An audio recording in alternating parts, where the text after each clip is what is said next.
Et oui, parce qu'on vient de fêter nos 30 ans, ça y est, on est trentenaire. Alors moi aussi, j'aimerais bien ressouffler une nouvelle fois mes bougies de 30 ans, mais ça commence à faire un peu loin. En tout cas, on les a soufflées officiellement vendredi dernier, le 13 mai 1992, pour la première fois à minuit. On a entendu des voix dans ce qui s'appelait à l'époque Radio Parabole, qui est devenu après RCF. On a rejoint le réseau et la marque. Et donc, ça a été déjà une grande émotion de réentendre ces voix-là parce qu'il y a un bénévole, le fondateur de la radio, Claude Arignon. C'est lui, la première voix qu'on a entendue sur les ondes de RCF. Et c'est lui qu'on entend encore tous les samedis matins à 10h30. Donc, il y a vraiment une histoire qui se pérennise, une histoire d'héritage qui est vraiment beau.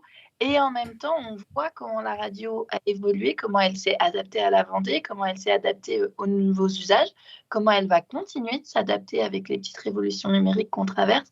Et c'est très, très émouvant, en fait, de voir ça. Exactement, on va faire ça de la semaine du 3 au 9 octobre. En fait, ça va nous permettre aussi de pouvoir présenter les nouveaux programmes de RCF Vendée pour la rentrée, parce qu'il va y avoir du changement, il va y avoir des nouveaux programmes, parce qu'il y a une demande de la part du conseil d'administration, mais surtout, il y a une demande de la part de nos auditeurs.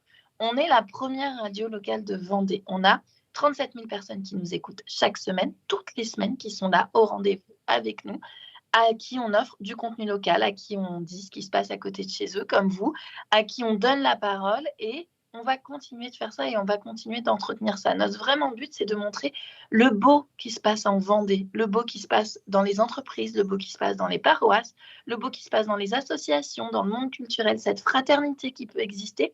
Tout ça, ça va être vraiment, on va essayer de le mettre en valeur à la rentrée avec des nouveaux rendez-vous, avec des nouvelles émissions. Et puis, on va essayer aussi d'aller plus dehors, de plus sortir, parce que comme tout le monde, on a souffert du confinement.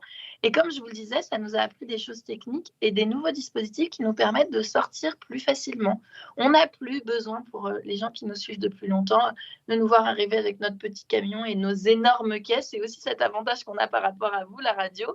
Nous, maintenant, eh bien, notre studio mobile, il tient dans le coffre de ma Twingo. Et ça nous laisse un terrain de jeu, comme je vous le disais, qui est juste incroyable. On peut aller n'importe où en Vendée et se relier pour faire des directs au studio.